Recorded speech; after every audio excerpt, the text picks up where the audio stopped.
Pour moi, l'odeur, c'est comme un marqueur social. L'odeur, ton parfum, c'est une manière de... C'est comme une revendication. C'est une manière pour toi d'affirmer au monde qui tu es.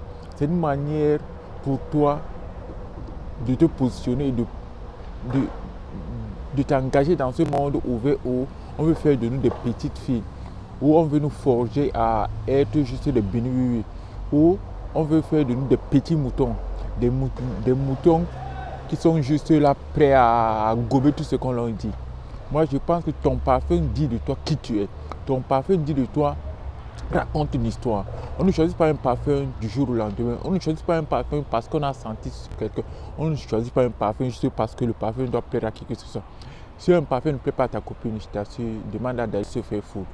Car si tu choisis un parfum pour plaire à quelqu'un, tu choisis un parfum pour plaire à ta copine, tu choisis un parfum pour plaire à ta mère, tu dois avoir un problème.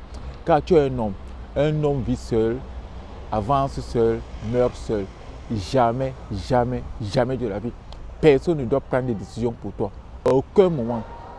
Si une copine dit que ton parfum ne lui plaît pas, c'est pas grave. Dis-lui que la première fois que vous vous êtes rencontrés, que les gens t'ont dit que ce n'était pas une bonne personne, mais tu as choisi, tu as pris le temps de la connaître, tu as pris le temps de la choisir, tu t'en fiches complètement de ce que les gens pensaient sur elle ou pas. Tu as fait ton choix en tant qu'adulte et que tu n'as rien à te foutre de ce qu'elle pense. Que si ton parfum ne lui plaît pas, ben, c'est pas grave.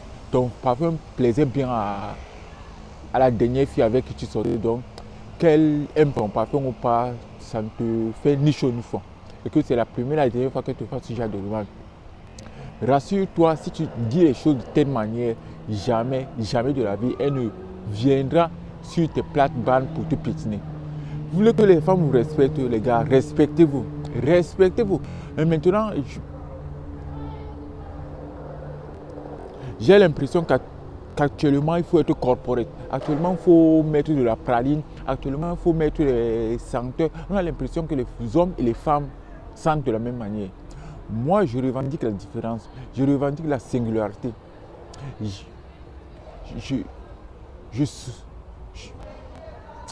je pense que j'ai la nostalgie. J'ai cette nostalgie d'un monde où les femmes mettaient encore des parfums avec des caractères.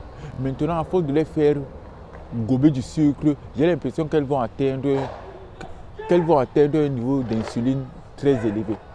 Donc, je pense qu'un homme n'est pas une femme et que nous avons des spécificités et c'est la beauté du monde. Ce sont ces spécificités qui font partie de la beauté du monde.